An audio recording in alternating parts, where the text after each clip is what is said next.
तब्बल 9 पोलिसांना फाशीची शिक्षा झाली. तमिळनाडूतील सुथानकुलम कोठडीमध्ये हा प्रकार घडला. कोरोनामध्ये दुकान उघडण्याची आणि लावण्याची एक ठराविक वेळ दिली होती तमिळनाडूमध्ये, आणि त्या वेळेनंतरही दुकान चालू राहिल्यामुळे बापलेकांना पोलिसांनी अटक केली. मोबाईल दुकान जास्त वेळ उघडं राहिल्याने या बापलेकांना पोलिसांनी ताब्यात घेतलं, त्यांना अटक केलं आणि पोलीस कोठडीत नेलं. त्यानंतर त्यांच्यावर जो अत्याचार झाला, सीबीआय कडून अत्यंत पारदर्शकपणे त्याचा तपास सुरू केला. तपास झाला आणि तपासामध्ये असं कळलं त्यांना पूर्वनियोजित असं अटक केलं आणि त्यांच्यावर अत्याचार केला. त्यांना इतकं मारलं की त्यांचा रक्तस्राव झाला आणि त्यांचा दोघाही बापलेकाचा मृत्यू झाला.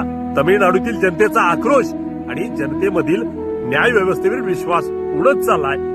हा बघून न्याय व्यवस्थेने 9 पोलिसांना फाशी दिली. पोलीस खात्यामध्ये सगळेच हैवान नसतात.